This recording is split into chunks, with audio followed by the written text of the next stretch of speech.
Once again, we welcome you to Moving Forward with Young Voices. Hey, we've got a wonderful new, I'm going to call them the class of fall of 2023 coming in here. And I want to welcome a new contributor. This will be his first time on the program. I want to welcome Leo Plumer. Leo, since we're meeting you for the first time, first of all, congratulations. It's great to have you as a Young Voices contributor. Tell us a little bit about yourself, who you are, what you do. Sure. So I'm a research assistant at the Mercatus Center at George Mason University. So I work on largely fiscal policy and trade policy, a lot of sort of the Biden and Trump industrial policy stuff. So a lot of that is either basic research or writing commentary, that kind of thing. Excellent. Well, I'm glad to have you aboard, and it looks like we've got quite an interesting topic ahead of us. Right now, of course, there's a lot going on in the world, but I have heard rumblings over the last few months and years about China and concerns about, China advancing technologically. I'm looking at an article you've written called "The U.S. Needs Prudence, Not Panic in Confronting China on Tech." And first of all, let's set the stage in terms of its technological might. Where does China stand today, as far as being, its ascendancy in the world? I'm sure they're not at the top of the heap, but they've come quite a ways, haven't they? They've certainly come quite a ways, but insofar as we're talking about computing and semiconductors and all of that kind of thing, which is really sort of the sort of technological frontier that the Pentagon and the CIA are really worried about, there tends to be a little bit of a panic or a paranoid tendency in American politics to paint our foes at like 10 feet tall when they're really closer to 3 or 4 feet tall. So if you want to think about that as a scale of 1 to 10, they're probably well below us at this point. Okay. And of course, AI has become, almost a household word now, just in the last couple of years. When we talk about the U.S. and China and how they have to work together technologically, I mean, there's always competition economically, militarily, projecting power around the world. How does this shake out from a technology standpoint? I mean, their manufacturing capability has to be something to be taken into consideration, right? So they do have a strong manufacturing capability, but what the Chinese government's particularly worried about is really when it comes to like the military and security and intelligence stuff. So that has to do with AI and quantum computing and cyber attacks and all of that kind of thing. So the main concern here is the future applications of computing power. So how that can apply to running military simulations or having autonomous drones or, conducting cyber attacks on your opponent. So that's really where the race is now. And I think largely the Pentagon is like looking forward in the next decade or two. And that's, as I'm sure we'll get to, that's really where the Biden administration and previously the Trump administration have been really focusing a lot of their efforts, and they've been kind of clamping down on that. Okay, yeah, I can see where in some areas there could be cooperation, and I'm talking, even in the private sector as technological Certainly. Advances come. But the Biden administration, as you point out in your article, actually issued an executive order limiting U.S. investments in China's computing sectors. What was the reasoning behind that? The reasoning behind that was pretty similar to what I just said. So there are basically two concerns here. There is as mentioned, like the direct military technical applications, but there's also kind of building like an industrial base. So for designing and manufacturing the most advanced chips, which are really critical to like running all of these like supercomputers and kind of developing this stuff into the future. So what the Biden administration did last year, I think, like last October, was just clamp down on they issued all of these export controls. They prohibited in many cases, U.S. workers from working with certain Chinese technology companies. They've prohibited certain advanced machinery that is pretty much essential for creating some of these chips from being exported to China. And that's actually that machinery. It's sort of like a critical choke point in this really big, complex supply chain. The semiconductor industry is like super globalized. Everything's really specialized. It's pretty much the U.S., Japan, Netherlands. They tend to dominate certain aspects of this, and they've basically taken advantage of that and really squeezed down on that. More recently, like in I think it was August or so, they expanded that to include more kind of quantum computing and AI applications that are a little bit more fuzzy, but a bit more forward-looking. So it's clear, basically, from the Trump administration with Huawei and all of those things back in, I think it was 2018 or so. This is a trend that looks like it's going to continue. So, talk to me about the future for the U.S. and China in terms of computing technology. Are they going to have to basically go their own separate ways, forge their own trails? Is there ever any likelihood that they're going to be able to work together in spite of those concerns? That it sounds like the concern is that somebody's going to get far ahead, or someone's going to dominate, that market. Right. So there are basically two ways of looking at this. You can look at it through a more narrow perspective that's like really targeted on national security stuff and the intelligence stuff, or you can view it from a more holistic perspective that says basically the U.S. needs to constantly be ahead of China in every way, always on top, and technologically speaking, into the future. In my article, I'm basically kind of arguing against the latter. I think that's a little bit futile, and we really need to be focusing more on just those clear military applications, those clear intelligence applications, so we don't kind of shoot ourselves in the foot, right? Because China, their computing industry, their semiconductor industry, they're trying really, really hard to separate from the rest of the world and build their own industry. And so, et cetera, just kind of all of that stuff into the future, because they're kind of hardening themselves for potentially a future conflict. But at the moment, and certainly in the past, they've been highly, highly dependent on U.S. technology, particularly the design sector. So, my main concern there is just we don't want to shoot ourselves in the foot and remove a lot of the leverage that we have when it comes to our influence over the Chinese tech sector. And with a lot of these restrictions, we're kind of just pushing them into doubling down on building their own tech sector. Now, that's a bit of a tall order. No country in history has ever developed their own indigenous, like all within one country, semiconductor computing sector. That it's a crazy globalized thing. Everything's super specialized. They might be decades away from that. They might never do it. But nonetheless, we don't really want to encourage them to do that. So, yeah, that's basically where the concern lies. You point out in your article, too, that you actually reference the Chinese economic miracle. And, considering it wasn't that many years ago where, you think about, okay, China, how technologically advanced are they? You think of people riding bicycles everywhere, working in the fields and so forth. They have come a long way. And you mentioned that that security-obsessed worldview kind of treats that like, well, that's a bad thing. Talk to me about why China's economic miracle is actually a good thing. Right. So this is sort of the other aspect of this, right? Because I talked about the national security aspect from just the U.S. point of view, but we also have to think about this in terms of just the general, normative, the ethical perspective. The U.S. leads the world in terms of promoting openness and cooperation and free trade and open markets. And we do, the achievement of the Chinese economy over the past several decades has been amazing. Like they've reduced child mortality, they've reduced all sorts of, nutrition and starvation problems. And, we should respect the fact that, this is a country of over 1 billion people. There's, you do want to allow them to be able to advance technologically and economically. And when you're talking about AI and all of that, that can be used for all sorts of peaceful applications as well. That's kind of the tricky thing, right? This is what they call a dual use technology. And it's really hard, especially at this stage, considering we don't know how it's going to turn out.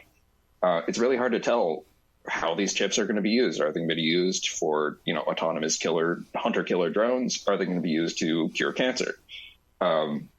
So that's an enormous ethical consideration, and there are certain people. There's a certain line of thinking that basically says that any gain that China has economically or technologically, even if it's completely peaceful, can somehow be translated into pretty much a military threat. And I think that's a road we just don't want to go down. It's good to hear this point of view because, frankly, you're right. Most of what I hear, in terms of concern from American policymakers, tends to be along the lines of, it's some strategic military value of we've got to stay ahead of them no matter what. But I think you do a very good job of splitting the difference here and saying, look, it doesn't have to be all or nothing. And I congratulate you on being able to do that. Obviously, there's a lot of moving parts here. Certainly. You have to be able to disaggregate. Look, what is actually going to be potentially a threat strategically, militarily, and what is essentially harmless. Okay, again, we are talking with Leo Plumer. He's a Young Voices contributor. And Leo, where can people follow you on social media? Where can they follow your work? So they can follow me at Leo Plumer, so LeoPlumr at twitter.com. And I essentially will also be posting on a Substack that is run by the Mercatus Center. This is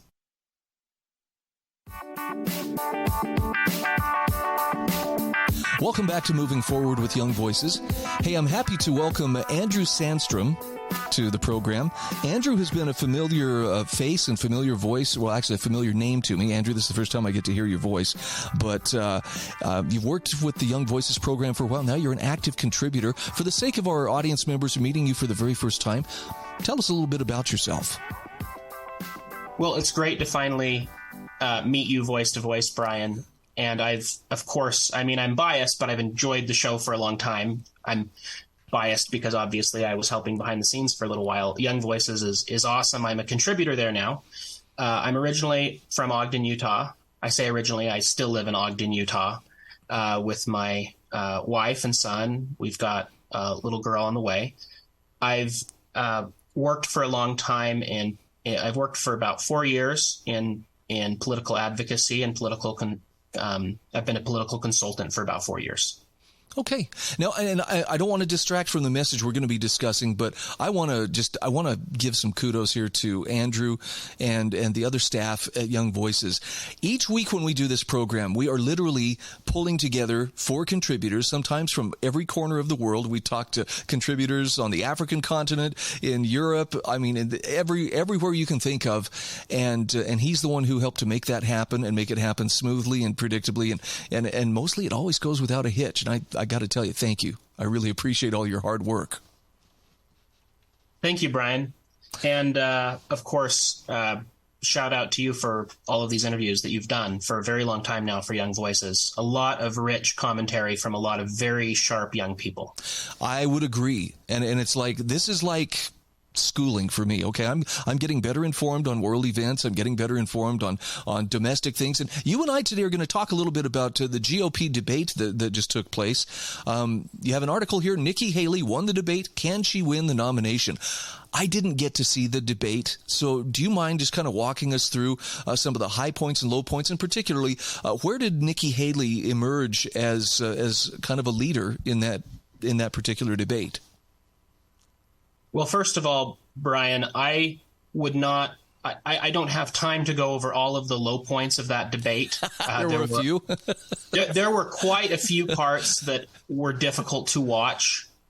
We saw mics turned off and other shenanigans. And taking place in the Reagan Library too. So, but there were, to not focus on all of the negatives of the debate, I think that Nikki Haley's performance was a positive for Republicans because she was able to shine through a couple instances. There's, I mentioned in my piece, there are a lot of Republicans who will always prefer a no holds barred style of, sparring that Donald Trump and Vivek and others are willing to get into. And I thought that what really made Nikki Haley shine through was she was able to fight without stooping for the most part. And because of that, if you're able, she was able to engage at a higher level and debate things and articulate things in a way that some of the others couldn't when they were sparring with her. And there were a couple moments that people remembered. She told Tim Scott to bring it on at one point. Of course, that was kind of silly since they're both from South Carolina. But there were a lot of moments when she was able to sort of, be a fighter without getting in the mud. And I think the next nominee for the presidency has to be capable of fighting and fighting well without getting in the mud. And she did that really well at the debate. Okay, I kind of have to poke the elephant in the room. Donald Trump, I don't believe, participated in the debate. And frankly, it sounds like, you're looking at Nikki as a very viable contender. Are you thinking that it's unlikely Trump will be the nominee next year? To be clear, the de facto route here is that Trump becomes the nominee. I have no delusions about that. His polling numbers are very good. We're dealing with a sort of incumbent president. This is a really unusual situation. We've got a guy who's been president for 4 years, but not the last 4 years. If he were running for re-election, we wouldn't have any serious contenders. But if he were running for the first time, he'd probably have a harder shot than he has now. So, Trump's polling numbers are really good right now. There's a lot of there's a lot of shoes that are yet to drop, I'm sure, that are out of everybody's control. And the best thing a candidate that's a challenger to Trump can do right now is position themselves really well. Out of the contenders that Trump has to deal with, Nikki Haley has positioned herself, I believe, better than any of the others. And we're seeing that now with polling in New Hampshire. What are some of the strengths you see that she brings to the table that may actually make her a better choice than Trump? First of all, there's foreign policy. And this is an interesting issue because foreign policy is not polling very high as being top of mind for a lot of voters. Of course, we'll have to see how polling changes. Yeah, after last weekend, that might change. Yes, and we'll see how that affects people's views on foreign policy. It'll see how much people are willing to warm up to anti-interventionists like Trump, like Ramaswamy. Not that anybody has been warming up to Ramaswamy, but we'll see also how it affects people's views on Russia. Ukraine has been a big contentious issue, and we'll see how it affects people's views on Russia, that Russia has taken a muted approach to responding to these attacks on Israel. So all of that aside, since we're still figuring out with what public opinion has changed with the attacks in Israel, foreign policy has not, for the last few years, been a big issue for Republicans, but it is something that people see as being necessary for a president to be qualified. And polling shows that Republicans care very much that the next president is qualified for office. Trump has an advantage here because he's been in office. But not even Trump, who has been in office, can talk about foreign policy in an articulate way the way Nikki Haley can.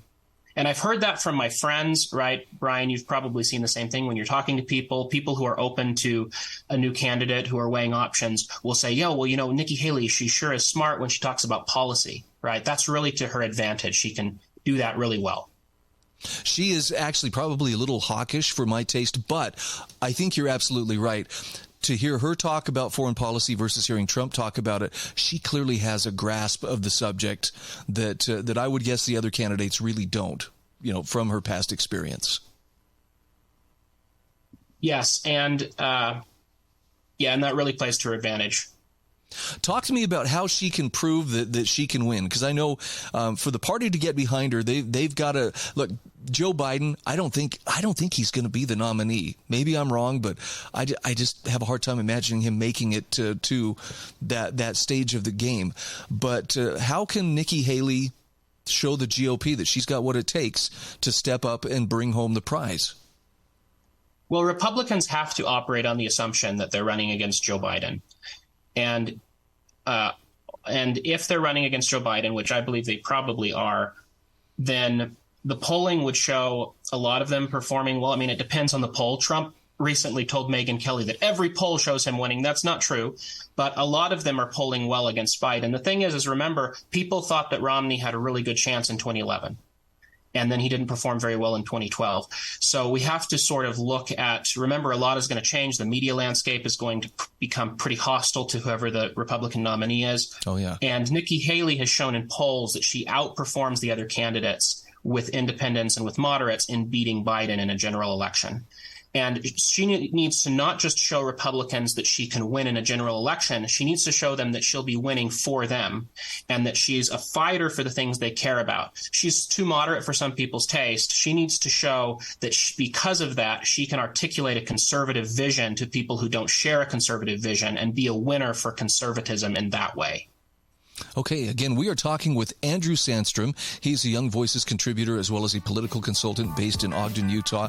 Andrew, for people who want to follow you, what's the best way to go about finding you on social media and also finding your work? You can follow me at Twitter, asandstrom451. And you could also email me. You can email me at andrew@freedompeak.us. All right. Thank you so much. Thanks, Brian.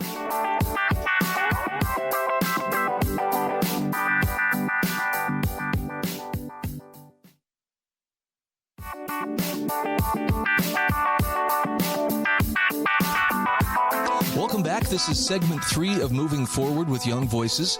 Hey, we're very happy to welcome a new contributor. Her name is Laura Pabello, and she is checking in with us today for the very first time. Laura, wonderful to have you on the show. For people who are meeting you for this first time, tell us about yourself. Tell us who you are and what you do.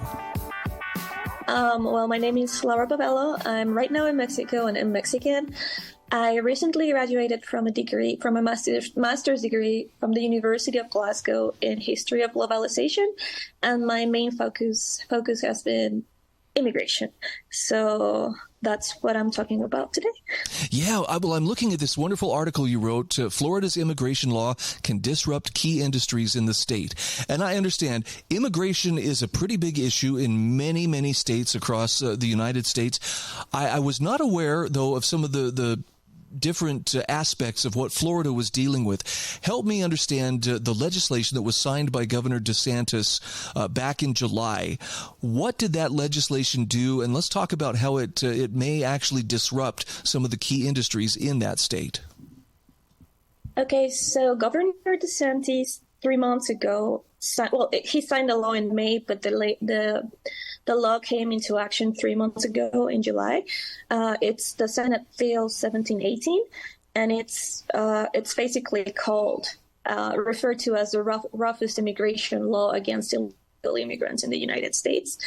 And it's like a package of laws and policies aimed at discouraging illegal immigration in the state, and they have different ramifications. One, for example, is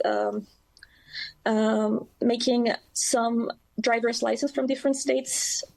It also has a component like a law that bans illegal immigrants from working in certain businesses through the E-Verify system. So it makes it harder for employers to hire anyone, not just illegal immigrants, and it puts some hefty fines over these businesses and over these employers. Overall, the law was just meant to discourage all present or future illegal immigrants in the state. And the thing is that it disrupts some of the key industries of Florida. For example, the harvesting of oranges, which is the most staple industry of the state because it's called the Sunshine and the Orange State. Orange State. Yeah. I think that the last time I checked, around 90% of all orange juice in the United States is produced in Florida and picked by Floridians, be them illegal or illegal residents. It also disrupts the building industry, which is actually booming in the state because it has so many new people coming in, so many other industries booming, so they need to build residential buildings, and many of these workers are actually illegal immigrants. I think I lost you. Okay. So it also disrupts the building industry. It also disrupts the trucker industry. I don't know if you can call it like that. Transportation. Yeah, absolutely. Industry, because many. I mean, some of these industries that you listed in your article, I think about it, and it wouldn't have occurred to me unless it was pointed out. But yeah, entertainment, hospitality, art, waste management, agriculture, all of those. And to just make it clear, this is not a matter of, there are all these people standing in line for these jobs. No, these jobs, they're actually having trouble finding enough workers to fill these jobs. So when you turn people away, as this law does, it leaves those jobs unfilled. And as you point out, in some cases, tons of fruit left to rot in the fields because there is no one to harvest it. It has happened in the past. Actually, like 10 years ago, there was a big problem in Florida with oranges rotting in the fields because there was no one to pick them up. And that's a huge loss for all the farmers in the state. Also, there's a very concerning labor shortage in states. And yes, these are not jobs that are quite hard to fill. And by pushing people away, you're just disrupting everyone in the state, not just the illegal immigrants. And the thing is, I just recently read an article about how Florida just started its hurricane season. Like every year, like around September, October, they just had a hurricane. I don't remember the name. I think it was Irina. I don't remember the name. But I read a very interesting article in the New York Times that stated that many residents in the state had a lot of trouble finding people to help them clean after the debris of the hurricane and to install new doors, install new windows in their homes, because there was no one, because many illegal immigrants that live in Louisiana or Texas or Mississippi or nearby or in the south, in the south of the U.S., they don't want to drive to Florida because they can get prosecuted and deported. So a lot of United States citizens are actually also being bothered by these laws. It's not only business owners. It's not only people who drive. It's just like citizens who need a helping hand. So, yeah, it's actually quite a counterproductive law for Florida overall, not just for illegal immigrants. I know one of the concerns that I hear people regularly express in association with illegal immigration is, well, there are people coming here who just want to get a government handout. They don't want to work. They don't want to contribute. They just want welfare benefits. They want the taxpayers to support them. That doesn't seem to describe the people, though, that you're talking about, the ones who actually are coming here. Let's talk about it. The root reason that people come to the U.S. and particularly would want to come to Florida is what? Why would they come here? People just want to make a living, and sometimes people just want to escape extreme violence, like in Honduras and El Salvador. And actually, in the case of Mexican immigration, because I'm Mexican immigration, legal and illegal, has been decreasing for the past 10 years. Mexicans are not really going to the U.S. as much as we used to. It's mostly people from Central America and South America. Like right now in the U.S., there's a very large number of Venezuelans and Colombian. And they just want to make a living, and they don't want to live from handouts, because at least in the case of Venezuela, they know what handouts actually can lead to. Giving too many handouts to many people can actually just put them away from working, because that they think that they have it all done. And a lot of Venezuelans in the U.S. know that that's not a good idea. They are actually anti-handouts. And something that I think about a lot, being in Mexico and seeing how these immigrants come from South and Central America, they cross Mexico, which is not an easy task, because it's all a mountain, it's a desert, and it's a dangerous country if you don't know how to look after yourself. So actually, these people are very strong, very hard. The lives of their kids and risk just think that the U.S., instead of closing the doors to them and making life harder for them, they should be accepting them, because they're extremely hardworking people. Is there any talk in Florida or elsewhere? Maybe this is something, I guess this would be something that may have to happen at the federal level, about streamlining the path to citizenship. I know that for many people, it's so expensive and there's so much paperwork that has to be done that it just doesn't make sense to to come through the regular channels to get to America. It's easier to come across the border without permission, but unfortunately that means then they kind of have to live in the shadows. There is no debate in place about streamlining the pathway to legal residency or citizenship in the U.S. Actually, DeSantis, alongside with many other Republicans, and I think also Democrats, are even talking about ending birthright citizenship in America. Wow. For the illegal immigrants. So I think that the response actually swings to the other way rather than to streamlining the residency and citizenship. They want to make it tougher. They want to make it more difficult. Okay. Yeah, well, but it sounds like in Florida, that's what they've done. That's the law that was signed in July. But you're pointing out that there are costs that come with these measures. So on the one hand, the people who want to slow the flow of migrants coming into the state, either legal or illegal, okay, it's slowing, but it looks like it's coming at a pretty significant cost that they may not have anticipated. Yeah, it's actually hasn't been very productive. These laws have been actually quite harmful for everyone, legal or illegal. Are there other states that are looking to follow Florida's example? Yeah, of course. All of the southern states, Texas, New Mexico, and many other states are actually looking to end the sanctuary state, like the sanctuary city state. The statute for cities to protect illegal immigrants and not turn them into the police and detention forces. Okay, again, we are talking with Laura Pabello. She is a Young Voices contributor. Laura, where can people follow you on social media? They can follow me on, it's a Spanish handle, so you can follow me on ¿Qué pasa con Laura?, which means what's going on with Laura. I don't know how to spell it, but just look at ¿Qué pasa con Laura?, as if you were spelling it in Spanish. So that's my handle.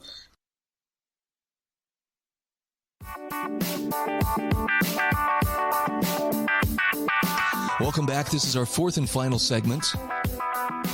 We are talking with Ben Snead. Ben, this is Ben's first time on Moving Forward with Young Voices. Ben, glad to have you aboard. Take a moment here. Tell us about who you are and what you do. Hey, Brian.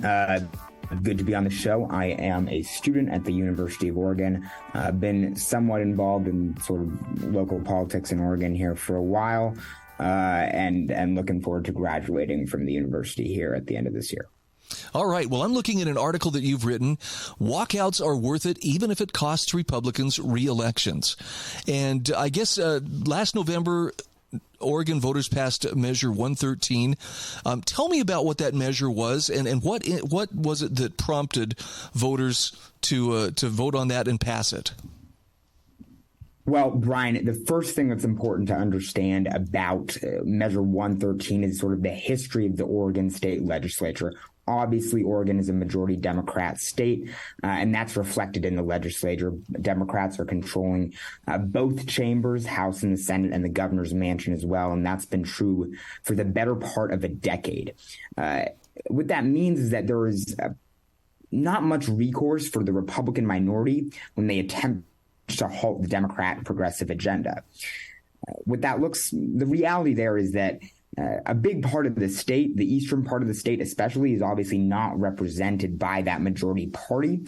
And the Republicans in the minority don't have much recourse. But there's a rule in the Senate and the House that requires 2/3 or 3/5 quorum before legislation is passed. So in recent years, the Republicans in the minority have used this sort of as a last resort.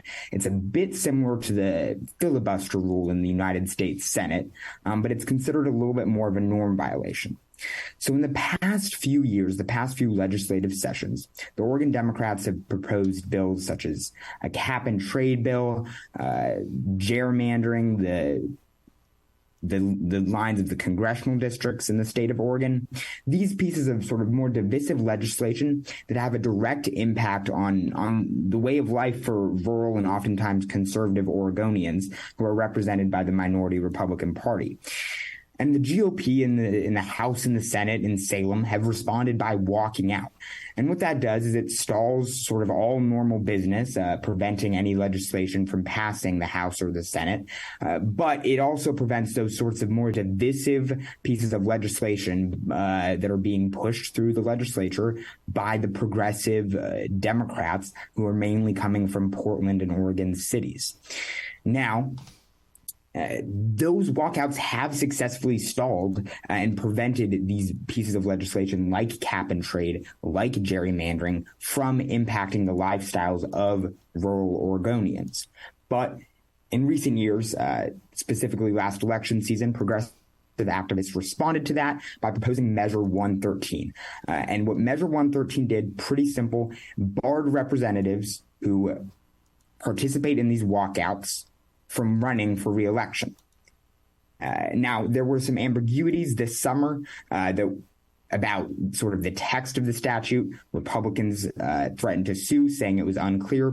But the Democrat Secretary of State this summer basically decided that members with more than 10 absences who have been walking out to represent their constituents and halt the progressive agenda are going to be barred from running for re-election. Wow. I mean, that's some pretty serious teeth. But again, I guess it comes down to how committed are they to principle, versus just simply staying in power.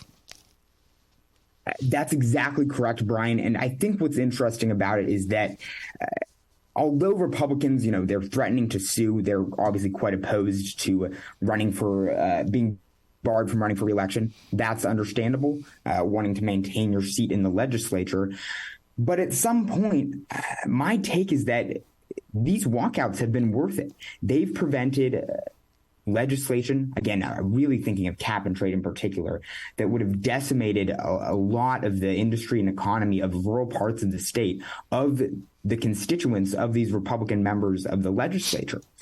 And if they have to pay for their seats in the state House and the state Senate, then I think that's worth the cost of preventing a gerrymandered congressional district map from being approved, preventing cap and trade. This summer, there was some very divisive legislation regarding abortion and transgender health care that were also stopped by these walkouts. And I think that's worth the price. And I think what we need and what if I were one of those folks that's living in sort of the rural part of the state, has more conservative values, has a lifestyle that depends on, for instance, the lumber industry and these components of the economy that rely on producing some carbon as it pertains to cap and trade, I wouldn't mind knowing that my representative is going to be barred for re-election if they're able to stop this divisive progressive legislation that's coming from the cities like Portland and Eugene. I like that you draw, I think, correctly, a parallel between civil disobedience and what these guys and gals are doing. And maybe this is going to anger some people, but Martin Luther King Jr., Rosa Parks, when she refused to give up her seat in the bus, when Martin Luther King Jr. sat at the wrong lunch counter, they did not try to avoid the consequences. They were arrested. They were taken to jail. They were tried, for the crime of, not following the rules. They had skin in the game, and that's why people took them seriously. And I can't help but wonder if, similarly, as you point out in your article, someone who's willing to forego the future of their career in politics in order to make a point, to stand for principle, nobody can accuse them of trying to avoid the consequences. I think that's exactly correct, Brian. I think that civil disobedience comparison is that's what this is. This is civil disobedience, and you're exactly correct. They need to be willing to accept the consequences of that. And when you're engaged in an act of civil disobedience, you have to say the consequences that I'm going to accept are worth it for what I'm trying to achieve, instead of trying to back out of the consequences later. I don't want to sound too sappy about it, but when this is done correctly, when someone is willing to give up their job, their seat in our state legislature for the purpose of protecting their constituents, that's an act of political courage. It's an act of the political courage that, frankly, should be commended. And it's not something we see a lot in today's politics, whether at a national level or here locally, west of the Rockies. And that's something we should recognize. And if that's the consequence of Measure 113, frankly, as a voter in Oregon who leans a little bit more conservative, that's something I'm completely fine with. So I have to ask, those who do make that principled stand and end up, not being able to run for re-election, are there other candidates with principles and with a backbone ready and waiting to step up and run for those seats when they become open? Well, I certainly would hope so. But the reality is that I think that's in a big part, that's the way the United States Congress, by the founders, and the way our state legislature was sort of designed to work in a lot of ways. We don't have explicit term limits, Brian, but there's nothing wrong with someone saying they're going to serve one term, maybe 2 terms in the state legislature. That's obviously 2 years in the House and then 4 years in our state Senate. And then going back to whatever their job was back home, whether they're from Pendleton or Ontario or Medford, going back to their previous career, saying that they've done their 2 or 4 or 6 years of service, and then having someone else from the community. It's a term that gets thrown around a lot, Brian, but I think there's some merit to it. Not a career politician, someone that's going to go serve their time, stay connected with their constituents, genuinely represent them, genuinely advocate for their interests. And then the cycle continues. So I don't think there's anything wrong with that. And I think that it would... Another benefit, frankly, Brian, it's going to bring fresh voices into the Capitol in Salem. And I think the voters of the entire state, whether they're moderate, whether they're Democrat, whether they're Republican, would end up respecting that and respecting that commitment that the Republicans would end up adopting. And again, as a Republican voter myself, if that's what Measure 113 does, I'm all right with that. And I think it's actually a pretty great opportunity for the Republican Party in the state of Oregon. All right. Again, we were talking with Ben Snead. Ben, you and I need to have a further conversation on this because now, unfortunately, we're down to about 20 seconds here. But I want to know, so do these legislators who are willing to make a stand and do that walkout, are they from Eastern Oregon or... Most of them are from Eastern Oregon, other rural parts of the state, Southern Oregon. Okay. Most of the Democrats coming from Eugene or Portland. And so you and I need to have a little talk about the whole Greater Idaho movement and how that might play into something like this. Again, we're talking with Ben Snead. He's a Young Voices contributor. Ben, where can people follow you on social media? I'm at Real Ben Snead on Twitter. All right. Thank you so much for your time. Thank you, Brian.